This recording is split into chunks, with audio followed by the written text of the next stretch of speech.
అపోస్తుల కార్యములు 1వ అధ్యాయము 8వ వచనాన్ని బైబిల్ గ్రంథంలో నుండి చదువుకున్నాం.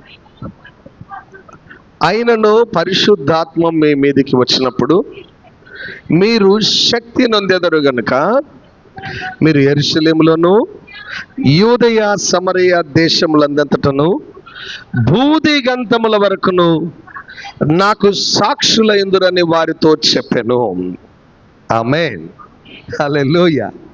చూడండి ఏంటంట, మరొకసారి గట్టిగా చదవమ్మా. అందరు బైబిల్ తెరిచి చూడండి. అయినను పరిశుద్ధాత్మ మీ మీదికి వచ్చినప్పుడు మీరేం పొందుతారు?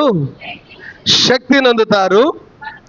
కాబట్టి అప్పుడు మీరు యెరూషలేములోను యూదయలోను సమరయలోను గలిలయ ప్రదేశాలంతటను భూదిగంతముల వరకును, ఎక్కడ వరకు? భూదిగంతముల వరకును నాకు సాక్షులై ఉందురని వారితో చెప్పాను. ఎవరితో, ఎప్పుడు, ఎక్కడ ఈ మాట చెప్పారు? మనం బైబిల్లో ఆలోచన చేస్తే, చనిపోయి సమాధి చేయబడి మృత్యుంజయుడిగా తిరిగి లేచినటువంటి యేసుక్రీస్తు ప్రభు తనను 3.5 సంవత్సరాలు వెంబడించి ఆయన శిష్యులుగా చేయబడి ఆయనతో పాటుగా దేవుని యొక్క రాజ్య విస్తరణ పనిలో భూమి మీద యేసుతో కూడా ఉన్న 12 మంది శిష్యులను పట్టుకొని ఆయన చనిపోయి తిరిగి లేచిన తర్వాత ఆయన ఒలీవల కొండ మీదికి వారిని తీసుకొని పోయి అనేక ప్రమాణాలను వారికి చూపించి ఆయన సజీవుడు అని రుజువు చేసుకోవడానికి అయిన ప్రమాణాలను 1వ అధ్యాయం 2-3 వచనాల్లో ఆ మాట కూడా రాయబడి ఉంది. ఎన్నో రుజువులను చూపించి ఆయన చనిపోయి తిరిగి లేచాడు అనే దాని రుజువులను అన్నిటినో చూపించి యేసుక్రీస్తు ప్రభు వారితో మాట్లాడుతూ ఆయన కొండ మీద వారితో పలుకుతున్న మాట ఏంటంటే, పరిశుద్ధాత్ముడు మీ మీదకి వస్తాడు, మీరు శక్తిని పొందుతారు. ఏం పొందుతారు? పరిశుద్ధాత్ముడు వచ్చేంత వరకు మీరు ఆ శక్తిని పొందలేరు, కానీ పరిశుద్ధాత్మ మీ మీదకి వచ్చినప్పుడు మీరు శక్తిని పొందుతారు. అప్పుడు మీరు ఏమవుతారు అనంటే, యెరూషలేములో యూదయ సమరయ భూదిగంతాల వరకు కూడా నాకు సాక్షులై ఉంటారు. ఏమని ఉంటారని చెప్పి చెప్తున్నాడు ఆయన. నాకు సాక్షులై ఉంటారు. చెప్పండి, అందరూ చెప్పాలి. నాకు సాక్షులై ఉంటారు. నాకు సాక్షులై ఉండండి, నాకు సాక్షులై ఉందరు అని యేసు తన 12 మంది శిష్యులతో చనిపోయి తిరిగి లేచిన తర్వాత ఒలీవల కొండ మీద ఆయన వారికి తాను సజీవునిగా చూపించుకొని వారితో పలుకుతున్న మాటల్లో దాదాపుగా చివరి మాటగా ఉంది ఇది. హల్లెలూయా, హల్లెలూయా. నాకు సాక్షులై ఉందురు. యెరూషలేములో యూదయ సమరయ భూదిగంతాల వరకు కూడా నాకు సాక్షులై ఉండండి అని ఆయన చెప్తున్నాడు. ఆమేన్. సాక్షులు చెప్పాలి అందరు కూడా. సాక్షులు అందరు చెప్పండి. సాక్షులై ఉండాలి, సాక్షులై ఉండాలి, సాక్షులుగా జీవించాలి, సాక్ష్యం ఇవ్వాలి. వావ్, మీరు ఎంత మంచి సాక్షులు కదా. ఎప్పటికప్పుడు సాక్ష్యం చెప్పాలని మీరు చూస్తారు. సాక్ష్యం చెప్పడానికి టైం ఇస్తే ఇంకా ఎంత బాగా సాక్షులుగా జీవించాలి. యేసు ప్రభు మీరు కన్న వాటిని విన్న వాటిని గురించి సాక్ష్యం ఇవ్వండి అని కూడా మాట్లాడిన మాటలు ఉన్నాయి. ఈ సంగతులకు మీరు నాకు సాక్షులు అని లూకా సువార్త 24వ అధ్యాయం 48వ వచనంలో యేసు చెప్తున్నాడు. ఈ సంగతులకు మీరు నాకు సాక్షులు అని ఆయన అన్నాడు. యెరూషలేము యూదయ సమరయ భూదిగంతాల వరకు నాకు సాక్షులుగా ఉండండి. పైనుండి మీరు శక్తి పొందుతారు. పరిశుద్ధాత్మ మీ మీదకి వచ్చినప్పుడు మీరు శక్తి పొందుతారు కనుక మీరు నాకు సాక్షులై ఉండుడి అని యేసు ప్రభు అన్నాడు. సాక్షులు అనే మాట మనం ఎక్కడ వింటాం? ఎప్పుడు వింటాం? సాక్షులుగా ఉండడం అంటే సాక్షులు. నువ్వు ఎప్పుడైనా ఏదైనా సాక్ష్యానికి వెళ్ళావా? ఎక్కడైనా బయట? రాజరత్నం గారు చెప్తున్నాడు, కోర్టులో సాక్ష్యం వేయడానికంటే సాక్షులు కావాలి కదా. సాక్షులు కావాలి. ఇంకా దేనికి సాక్షులు కావాలి?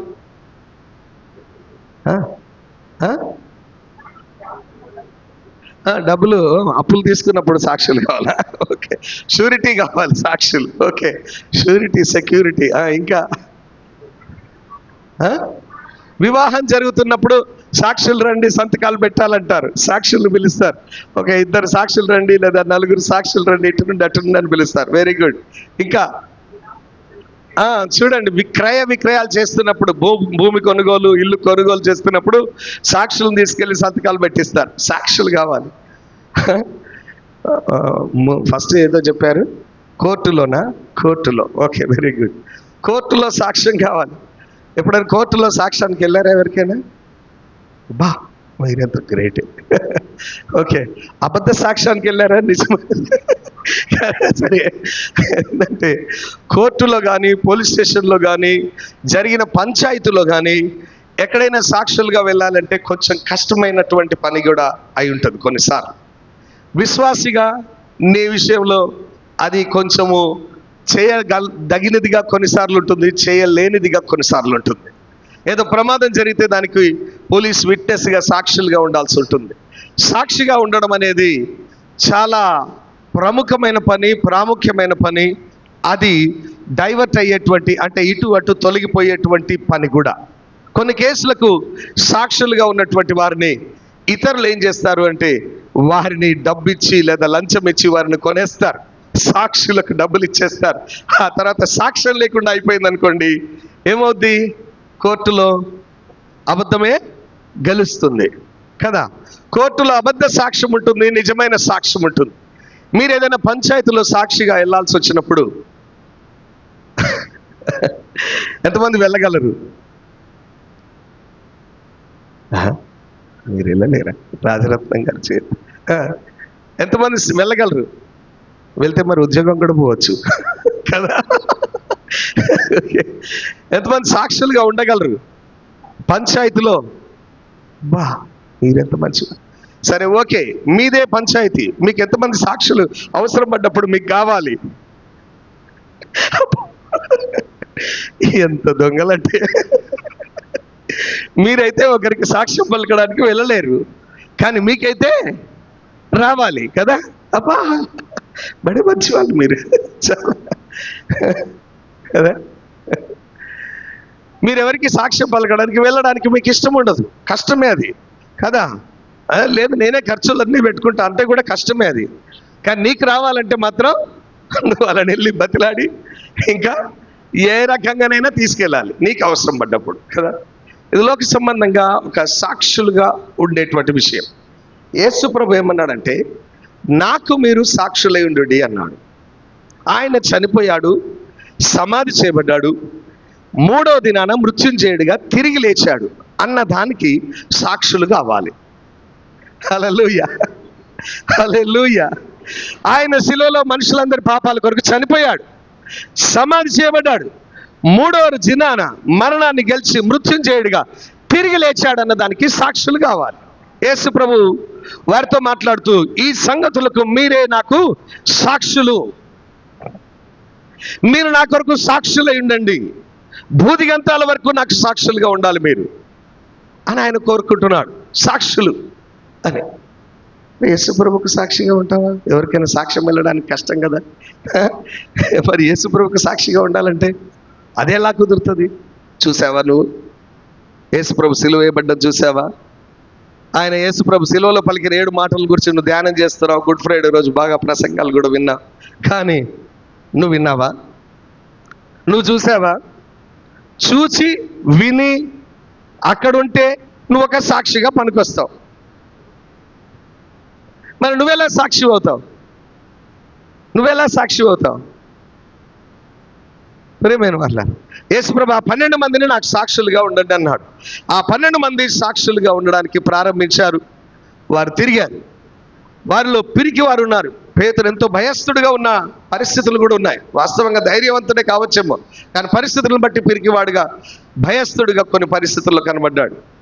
ఇదిగో నువ్వు ఆయనతో కూడా ఉన్నావు కదా, నజరేయుడైన యేసుప్రభుని అప్పగించి ఆయన పట్టుకొని రాను వారు సైనికులు ఆయన తీసుకొని పోతూ ఉంటే ఈయనను పట్టుకొని ఒకరు అడిగితే ఈయన ఏమన్నాడు? అమ్మో, ఆయన ఎవరో నాకు అసలు తెలియని, అసలు మీరు చెప్పే మనిషి ఎవరో నాకు అబ్బాయి ఎంత బాగా చెప్పేశాడు, సూపర్గా.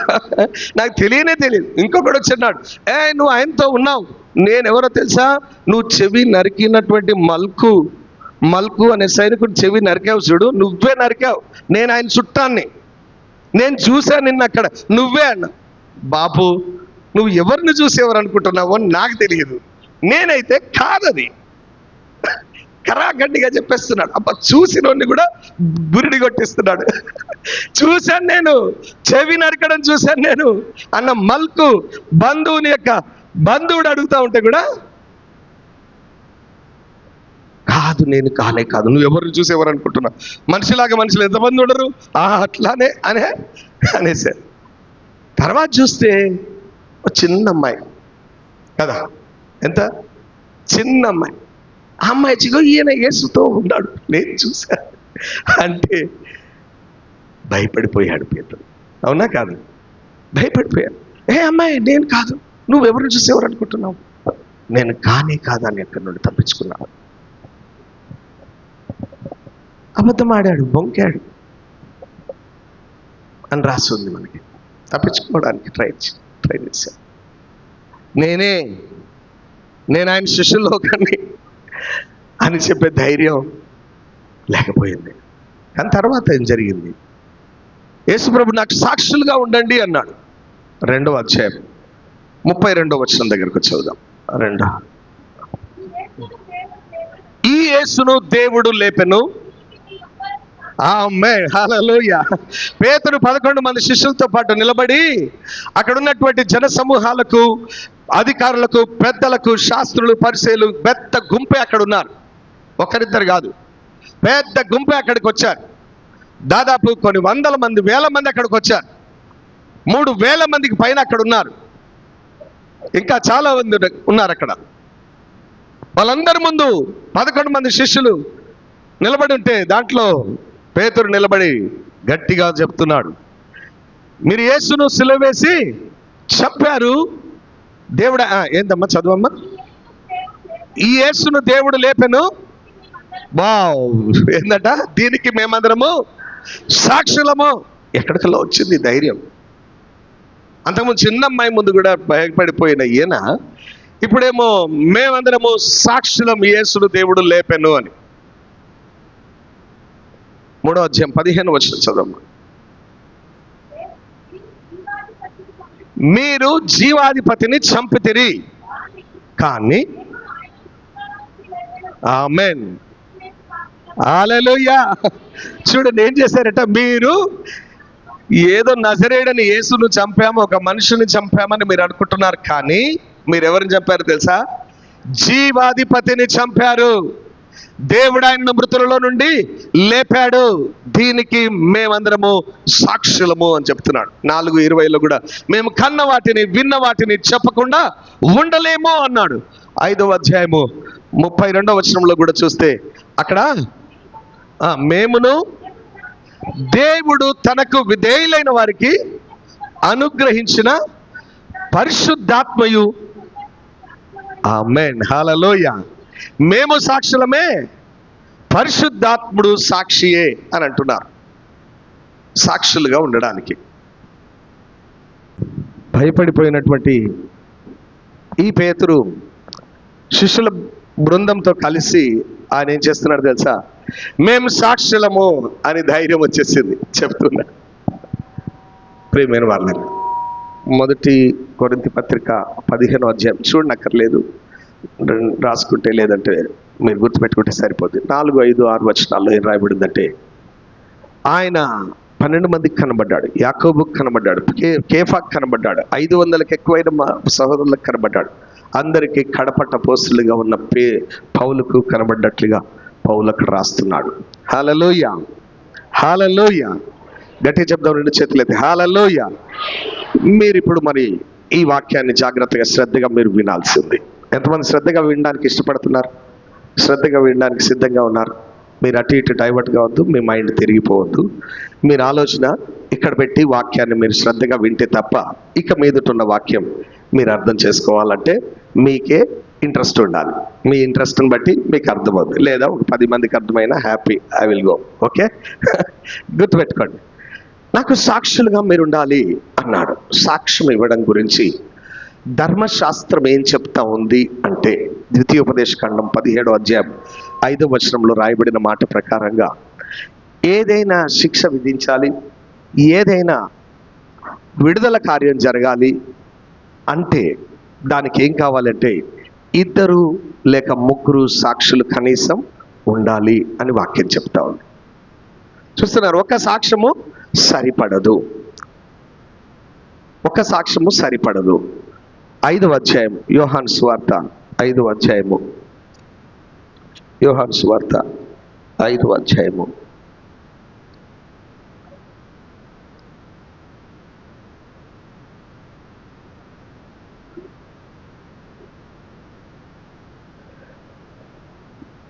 32వ వచనం చదువుదాం.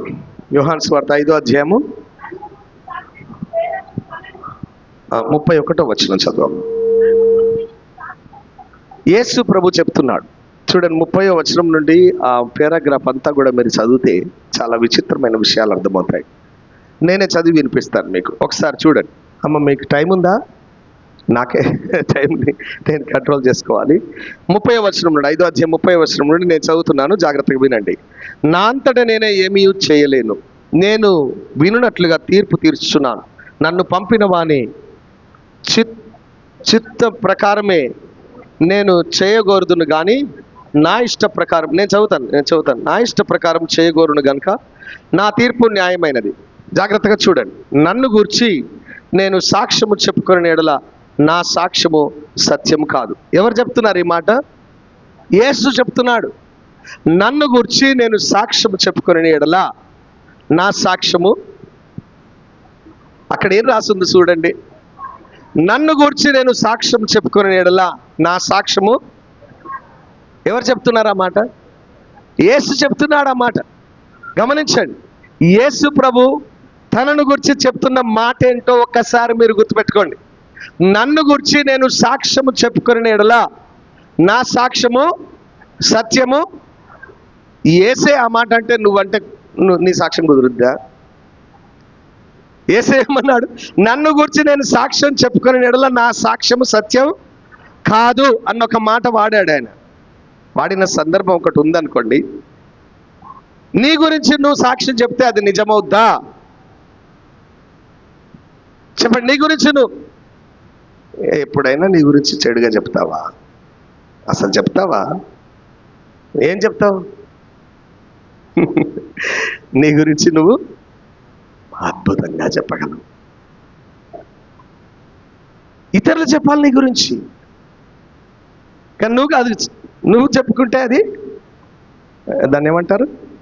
డమ్కా వేసుకున్నట్లే అనమాట. నీ గురించి నువ్వు చెప్పుకుంటే ప్రయోజనం ఏం లేదు. యేసే చెప్తున్నాడు, నన్ను గూర్చి నేను సాక్ష్యం చెప్పుకునే ఎడల ఆ సాక్ష్యం సత్యము కాదు అని చెప్పి తర్వాత ఏమంటున్నాడంటే, నన్ను గూర్చి సాక్ష్యం ఇచ్చి వేరొకడు కలడు. చదవండి అక్కడ ఏమో, నన్ను గూర్చి సాక్ష్యం ఇచ్చి వేరొకడు కలడు, ఆయన నన్ను గూర్చి ఇచ్చు సాక్ష్యము సత్యమని ఎరుగుదును. మీరు యోహాను వద్దకు కొందరిని పంపితిరి, అతడు సత్యమునకు సాక్ష్యం ఇచ్చారు. నేను మనుషుల వలన సాక్ష్యం అంగీకరింపను గాని మీరు రక్షింపబడవలనని ఈ మాటలు చెప్పుచున్నాను. అతడు మండుచు ప్రకాశించుచున్న దీపమైండను, మీరు అతని వెలుగులో ఉండి కొంతకాలం ఆనందించుటకు ఇష్టపడితిరి. అయితే యోహాను సాక్ష్యము కంటే నాకెక్కువైన సాక్ష్యము కలదు. కొందరు చాలామంది అంటారు ఏమని, అలా సాక్ష్యం కంటే నా సాక్ష్యం ఇంకా గొప్పది తెలుసా అంటారు. ఓకే, మంచిదే. యేసు ప్రభు కూడా చెప్తున్నాడు, యోహాను కంటే నాకు ఎక్కువైన సాక్ష్యము కలదు. అదేమని నేను నెరవేర్చుటకే తండ్రి ఏ క్రియలను నాకు ఇచ్చి ఉన్నాడు, నేను చేయుచున్న ఆ క్రియలే తండ్రి నన్ను పంపినాడు నన్ను గురించి సాక్ష్యం ఇచ్చినాడు. మరియు నన్ను పంపిన తండ్రి నన్ను గురించి సాక్ష్యం ఇచ్చినాడు. మీరు ఏ కాలమందైనను ఆయన స్వరం వినలేదు, ఆయన స్వరూపము చూడలేదు. ఆయన ఎవరిని పంపినో ఆయనను మీరు నమ్మలేదు కనుక మీలో ఆయన వాక్యం నిలిచి ఉండలేదు. లేఖనములందు మీకు నిత్య జీవము కలదని తలంచుచు వాటిని పరిశోధించుచున్నారు, అవి నన్ను గురించి సాక్ష్యం ఇచ్చుచున్నవి. లేఖనములు సాక్ష్యం ఇచ్చుచున్నవి. హల్లెలూయా. ఏంటిది లేఖనములు అంటే? ఏంటో తెలుసా? బైబిల్ వాక్యం. వాక్యము అని చెప్పండి. ఏంటి చెప్పండి? వాక్యము సాక్ష్యం ఇస్తుంది యేసును గురించి. యోహాను సాక్ష్యం ఇచ్చాడు యేసు ప్రభుని గురించి. ఇదిగో లోక పాపమును మోసుకొని పోయే దేవుని గొర్రెపిల్ల అని సాక్ష్యం ఇచ్చాడు. యేసు తనను గురించి తను సాక్ష్యం చెప్పుకుంటే అది ఒకవేళ చెల్లకపోవచ్చు అని యేసు ప్రభు చెప్పాడు. కానీ తర్వాత యేసు ప్రభు ఏమన్నాడు తెలుసా? అంతటితో ఆగిపోలే. ఏ మనుష్యుడైనా తనను గురించి తను సాక్ష్యం చెప్పుకుంటే అది అబద్ధం అవుద్ది, కానీ తనను గురించి సాక్ష్యం ఇచ్చే వేరొకడు కావాలి. ఎవరు నీకు సాక్ష్యం ఇచ్చారు? ఇవ్వడానికి రావడానికి ఎవరు ఇష్టపడట్లేరు ఇక్కడ మరి. కాబట్టి నీకెవరో ఒకరు కావాలి, నీ నిమిత్తం సాక్ష్యం ఇచ్చే ఒకరు కావాలి.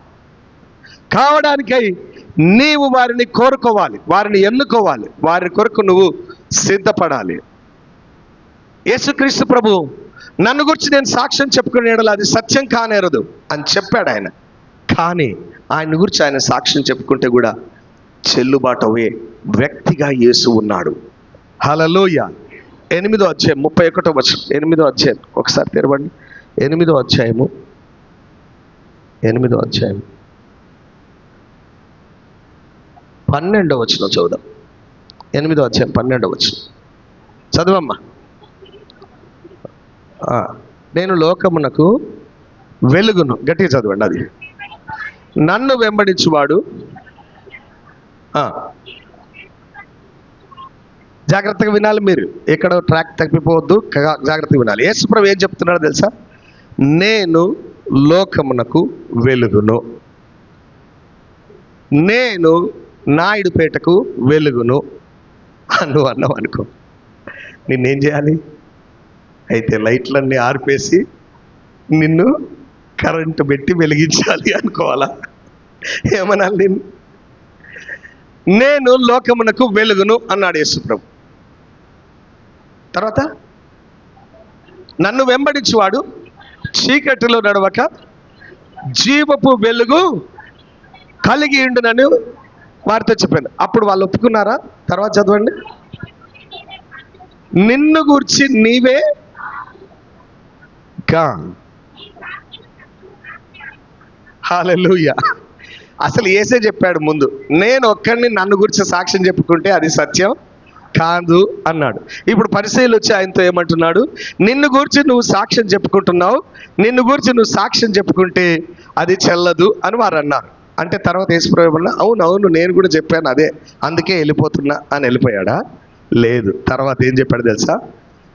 నేనెక్కడి నుండి వచ్చానో మీకు తెలియదు, నేనెక్కడి నుండి వచ్చానో నాకు తెలుసు, నేనెవరినో నాకు తెలుసు, నేను మీలాంటి వాడిని కాదు, మీలాంటి వాడినే అయితే నా సాక్ష్యం కూడా చెల్లదు. కానీ తండ్రి నన్ను పంపి ఉన్నాడు, నన్ను గురించి సాక్ష్యం ఇస్తూ తండ్రి నాతో ఉన్నాడు. నేను ఒంటరిగా లేను, తండ్రియు నేను ఉన్నాము.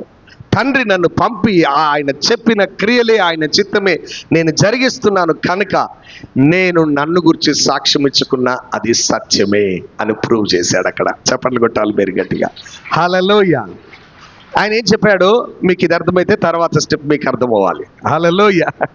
చూడండి, నన్ను గురించి నేను సాక్ష్యం చెప్పుకుంటే అది సరికాదు, కానీ నన్ను గురించి నా తండ్రి సాక్ష్యం ఇస్తున్నాడు, నేను చేయుచున్న క్రియలు సాక్ష్యం ఇస్తున్నాయి, నన్ను గురించి లేఖనాలు సాక్ష్యం ఇస్తున్నాయి. హల్లెలూయా. ఏం సాక్ష్యం ఇస్తున్నాయి?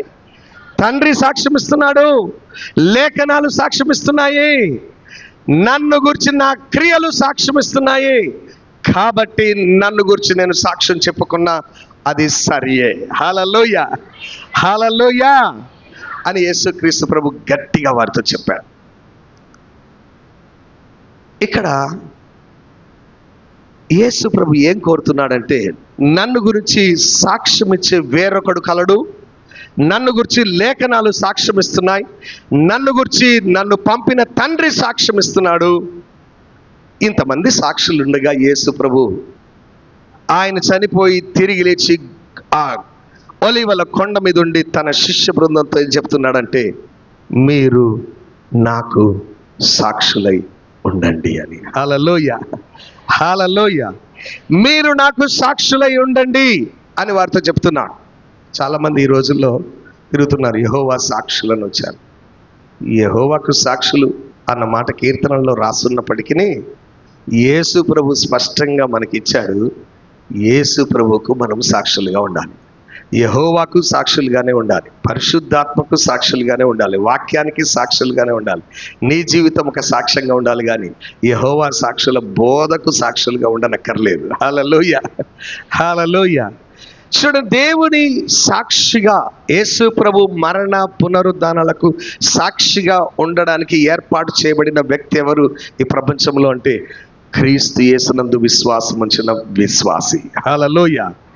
యేసుక్రీస్తు రక్తం ఇచ్చి కొన్న సంఘము సాక్షులుగా ఉండడానికి దేవుడు ఏర్పాటు చేసుకున్నాడు. నిన్ను ఆయన సాక్షిగా పెట్టాడు. ఈ భూమి మీద నువ్వెందుకు జీవిస్తున్నావు, ఏం చేయడానికి ఒక క్రైస్తవుడుగా నువ్వు ఉన్నావంటే, యేసు ప్రభు చనిపోయి సమాధి చేయబడి 3వ దినాన తిరిగి లేచాడన్న దానికి సాక్షిగా ఉండడానికి దేవుడు నిన్ను కోరుకున్నాడు. ఆమె హల్లెలూయా.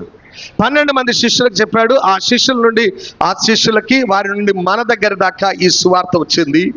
యేసు ప్రభు నువ్వు చూసావా, ఆయన సిలువ వేయబడ్డాన్ని చూసావా, ఆయన మాటలు విన్నావా, ఆయన సమాధిని చూసావా అంటే ఖాళీ సమాధిని చూసిన వారు కూడా సాక్షులుగా ఉండకపోవచ్చు. కానీ ఒక్క మాట యేసు ఏమన్నాడో మీరు గమనిస్తే, పైనుండి మీరు శక్తి పొందుతారు, అప్పుడు మీరు నాకు సాక్షులై ఉంటారు అని. హల్లెలూయా. పరిశుద్ధాత్ముడు మీలోనికి వస్తే, పరిశుద్ధాత్ముడు మీలో ఉంటే, అప్పుడు యేసు పలికిన మాటలు మీ కళ్ళ ముందు చూపిస్తాడు. యేసు సిలువలో మరణించిన దాన్ని పరిశుద్ధాత్ముడు మీకు దృశ్యంగా చూపించగలడు. పరిశుద్ధాత్ముడు యేసు ప్రభు చనిపోయి తిరిగి లేచిన దానికి సాక్షి అయిన ఆత్మ అయిన దేవుడు, ఆ ఆత్మయే మీలో ఉండి మిమ్మల్ని కూడా సాక్షులుగా నిలబెట్టగలడు. అదే మనం చదువుకున్నాం. మరొకసారి చదువమ్మా. 5వ అధ్యాయం 32వ వచనం అపోస్తలుల కార్యంలో శిష్యులు ఏమన్నారు? మేము సాక్షులము, మేము సాక్షులము అని మొదలుపెట్టి 5వ అధ్యాయం 32వ వచనంకి వచ్చేసరికి ఏమన్నారు తెలుసా? మేమును దేవుడు తనకు విధేయులైన వారికి అనుగ్రహించిన పరిశుద్ధాత్మయు ఈ సంగతులకు సాక్షులము. హల్లెలూయా. ఎవరి సాక్షులట? నువ్వు ఒక్కడివే కాదు, నీతో పాటు నీలో ఉండే పరిశుద్ధాత్ముడు కూడా సాక్షి. ఆమేన్.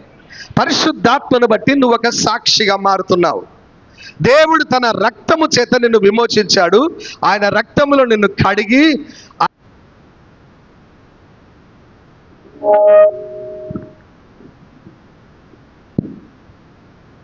చేశాడు, సాక్షిగా చేశాడు. అయితే నువ్వు సాక్ష్యం ఇవ్వడానికే భూమి మీద జీవిస్తున్నావు. ఒక మాట గుర్తుపెట్టుకోండి, భూమి మీద చివరి నిమిషం దాకా ఈ లోకాన్ని విడిచిపెట్టే వరకు నీవు యేసు ప్రభు చనిపోయి తిరిగి లేచాడన్న దానికి సాక్షిగా జీవించడమే క్రైస్తవ జీవితం. హల్లెలూయా. చెప్పండి, సాక్షిగా జీవించడమే క్రైస్తవ జీవితం. వింటున్నారా? యేసు ప్రభువును వెంబడించే దేవుని బిడ్డగా నువ్వు ఉన్నావంటే ఆయన కొరకు సాక్షిగా నువ్వు ఉండాలి. నీ క్రియలు సాక్ష్యం ఇస్తాయి, లేఖనం నిన్ను గురించి సాక్ష్యం ఇస్తుంది, తండ్రి నిన్ను గురించి సాక్ష్యం ఇస్తాడు. యేసు ప్రభు పరిశుద్ధాత్మ దేవుడు నీలో ఉంచి ఆయన నిన్ను వాడుకోగలడు ఒక సాక్షిగా. ఎందరో సాక్షులు ఉన్నారు. నాకు జబ్బు పోయింది, జ్వరం పోయింది, దగ్గు పోయింది, తలనొప్పి పోయింది అనే సాక్ష్యాలను పక్కన పెట్టి, యేసు ప్రభు రక్తంలో కడగబడి యేసు ప్రభు నా పాపాల కొరకు చనిపోయాడు, మరణం గెలిచి తిరిగి లేచాడు అని ఈ లోకానికి సాక్ష్యం ఇవ్వడానికి దేవుడు నిన్ను ఎన్నుకున్నాడు. ఆమె నువ్వు ఒకవేళ సాక్షిగా జీవిస్తే, నీకు సాక్షులు అవసరం పడ్డప్పుడు ఆ సాక్షులు నీకు వస్తారు. నువ్వు ఎవరికైనా సాక్ష్యానికి వెళ్తే వాళ్ళు నీకు సాక్ష్యానికి వస్తారు అవసరమైతే. అవునా కాదా? వస్తారా లేదా? అయితే దేవుడు ఏర్పరిచిన ప్రత్యేకమైన 3 సాక్షులు ఉన్నారు. ఆ సాక్షుల్ని ఈరోజు నేను మీకు పరిచయం చేయాలి. ఇది మీరు అర్థం చేసుకోవాలి. ఓకేనా? 1 యోహాను పత్రిక 5వ అధ్యాయము 7వ వచనాన్ని చదువుదాం. 1 యోహాను పత్రిక 5వ అధ్యాయము 7వ వచనాన్ని చదువుదాం. సాక్ష్యం ఇచ్చేవారు 3, అనగా ఆత్మయు, నీళ్లును, రక్తమును. గట్టిగా చెప్దాం. హల్లెలూయా, హల్లెలూయా. అసలు నువ్వు కాదు, నేను కాదు సాక్షి. సాక్ష్యం ఇచ్చేవారు ఎవరంటే 3. ఎవరు సాక్ష్యం ఇచ్చేవారు? 3. ఒకరెవరు? ఆత్మయు, నీళ్లును, రక్తమును. ఈ 3 సాక్షులు ఉన్నారు. దేవుడు వీరిని ఏర్పాటు చేసుకున్నాడు. 12 మంది సాక్షులుగా ఉండమని చెప్పాడు. 120 మంది విన్నారు దాన్ని. 500కి ఎక్కువైన మంది చూశారు. వారు సాక్షులు. ఇప్పుడు సర్వలోకములో మీరు నాకు సాక్షులుగా బుదిగంతాల వరకు ఉండండి అన్నాడు. వారు సాక్షులుగా ఉండాలి. మనల్ని కూడా ఉండమన్నాడు, ఉండాలి. అయితే ఇప్పుడు ఇక్కడ మనం గమనిస్తే ముగ్గురు సాక్షులను పరిచయం చేస్తున్నాడు మనకి. ముగ్గురు సాక్షులు. ఒకరేమో ఆత్మయు. ఆ ఆత్మ ప్రింటెడ్లో చూస్తే మీకు ఆ ఆత్మ కొంచెం థిక్కెస్ట్గా ఉంటుంది. ఓకే, చిన్నగా ఉండే ఆత్మ వేరే, పెద్దగా ఉండే ఆత్మాక్షరం వేరే. అది ట్రాన్స్లేషన్స్లో ఉన్న లోపాన్ని బట్టి వారు ప్రింటింగ్లో దాన్ని చూపించారు. బైబిల్లో మీకు గమనిస్తే ఆత్మ అన్న అనే అక్షరం డబుల్గా ఉంటుంది, థిక్గా ఉంది. ఉందా మీకు కూడా అట్లాగే? వెరీ గుడ్, ఉంటే పర్వాలేదు. అది పరిశుద్ధాత్మ అని మరి తీసుకోవాలి. పరిశుద్ధాత్మయు, తర్వాత నీళ్లును రక్తమును. నీళ్లు అని అంటే మీకు అనేక లేఖనాలను నేను చూపించవచ్చు, కానీ ఒక మాటల్లో నేను మీకు చెప్పాలంటే దేవుని యొక్క వాక్యము చేత దేవుడు మనల్ని ఉదక స్నానం చేపిస్తాడు. ఇప్పుడైతే చెమట స్నానం అవుతుంది కానీ, ఓకే, అప్పుడే వాక్యంతో ఏం చేపిస్తాడంటే ఉదక స్నానం చేపిస్తాడు. అంటే ఉదకం అంటే నీళ్ళే, ఓకేనా? చూడండి, వాక్యముతో ఉదక స్నానం చేయించమని వాక్యంలో రాయబడింది. అంటే ఏంటనమాట? వాక్యం నిన్ను ఉతుకుతుంది, వాక్యం నీకు స్నానం చేపిస్తుంది, వాక్యం నిన్ను కడుగుతుంది. దేవుని వాక్యంతో నువ్వు శుద్ధీకరించబడతావు పరిపూర్ణంగా. ఆ తర్వాత ఇంకా రక్తమును సాక్షి అని అక్కడ మనం చూస్తున్నాం. యేసు రక్తము మన హృదయాలను, అంతరంగాలను శుద్ధి చేసేటువంటిది. జీవిత పయనాన్ని, ఆలోచనలను, మన యొక్క జీవన విధానాన్ని, మన యొక్క అలవాట్లను, వీటన్నిటినీ శుద్ధి చేసేది వాక్యమైతే, నీ పాపాన్ని పరిశుద్ధపరిచేది యేసు రక్తం. నీ అపవిత్రతను శుద్ధి చేసేది యేసు రక్తం. నిన్ను పరిశుద్ధపరిచి కడిగి పవిత్రపరిచేది యేసు రక్తం. యేసుక్రీస్తు రక్తము చేత కడగబడి, దేవుని యొక్క వాక్యము చేత నింపబడి, పరిశుద్ధ ఆత్మ చేత అభిషేకించబడిన వ్యక్తులే భూమి మీద యేసు ప్రభు కొరకు సాక్షులుగా ఉండగలరు. హల్లెలూయా. ఈ ముగ్గురు సాక్షులు నీలో ఉంటే నీవప్పుడు యేసు ప్రభు కొరకు భూదిగంతల వరకు ఓ సాక్షిగా నువ్వు జీవించగలవు. చప్పట్లు కొట్టాలి గట్టిగా. హల్లెలూయా. ఈ ముగ్గురు సాక్ష్యం ఇస్తున్నారు. వారు ముగ్గురు ఏకీభవించి ఉన్నారు అని ఉంది. వేరువేరుగా ఉండరు వారు. వాక్యం ఉన్న చోట పరిశుద్ధాత్ముడు ఉండకుండా ఉండడు. పరిశుద్ధాత్ముడు ఉన్నాడంటే అక్కడ వాక్యం ఉంది. వాక్యము పరిశుద్ధాత్ముడు ఉన్నాడంటే అసలు కారణం ఏంటంటే యేసు రక్తం చేత ఆ వ్యక్తి యొక్క ఆత్మ శుద్ధీకరించబడింది. యేసు రక్తంలో కడగబడిన వ్యక్తికి దేవుని యొక్క వాక్యం దొరుకుతుంది, దేవుని ఆత్మాభిషేకం దొరుకుతుంది. ఈ ముగ్గురు నీలో నివాసం ఉంటారు. ఆమేన్, హల్లెలూయా.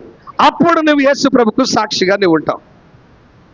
లేకపోతే నీ సొంతంగా సాక్షిగా ఉండడం, 3.5 సంవత్సరాలు యేసుతో తిరిగి అద్భుతాలను చూచి, రొట్టెలను పంచి, ఆ రోగులను ఎత్తుకొచ్చి, ఆ రోగులకు రికమెండేషన్లు చేసి వారందరినీ బాగు చేయించుకున్న పేతురికే సాధ్యం కాలేదు. వింటున్నారా? పేతురికే సాక్షిగా ఉండడం సాధ్యం కాలేదు. నువ్వు నేను ఎలా ఉండగలం? పేతురే, నువ్వు ఆయనతో ఉన్నావు కదా. నేను లేను.